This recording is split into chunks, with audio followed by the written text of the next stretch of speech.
Welcome to another episode of the Regular Irregular Show. I'm the host with the most, aka Sleepy Melbourne, in the building, and we are back here for Urek'sAscent, chapter 30, and we start off with going to the next day, the castle where Mago is staying.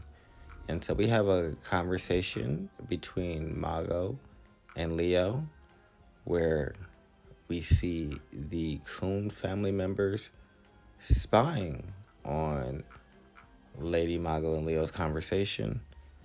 We see them talking about how they're basically in the ruler of this floor's castle, Asa, and then Leo goes on to kind of explain Asa and his narcissistic behavior. If you can think of Zap Brannigan, but if he actually had a level of power to actually back up his self delusion, this would probably be who he is.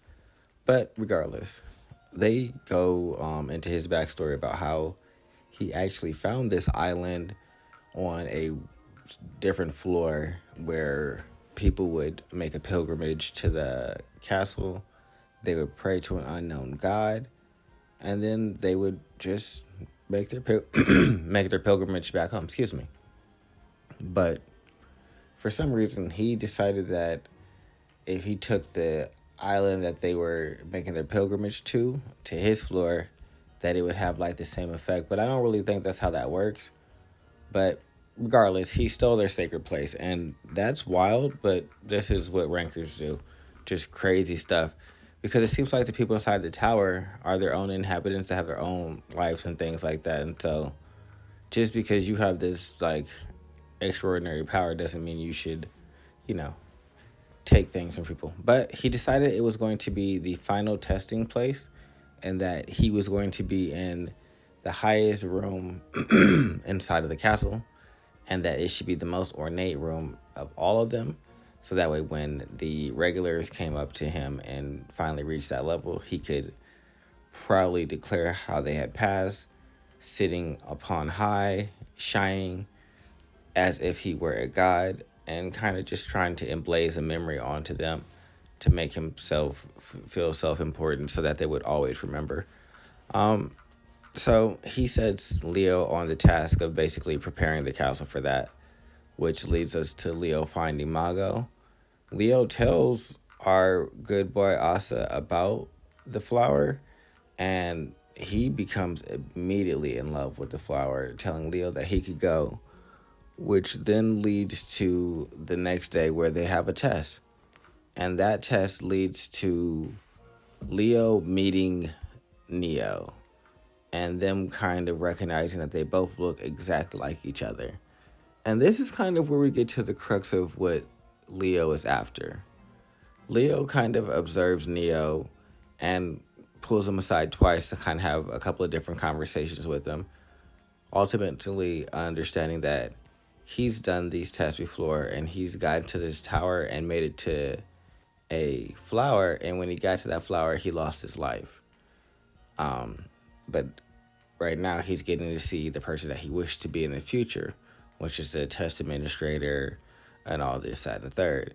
Whereas Leo has the memories of meeting reaching that flower and then wishing that he could be his past self. And so he asks Mago which one of them is the true and real version of him. Is it Leo, who wished for his past self to come into existence? Or is it Neo, who wished for his future self to come into an existence? And Lady Mago says, hey, I could answer these questions, but if I do, I want something from you. And what that is she wants him to bring Urek to that flower and use its power to make Urek obey her. Which I don't really understand why she thinks that's gonna work. But regardless, we cut back to the rest of the Coon family, who is now looking for either a way in or out. And seeing as all exits are blocked, they think that they may as well go in.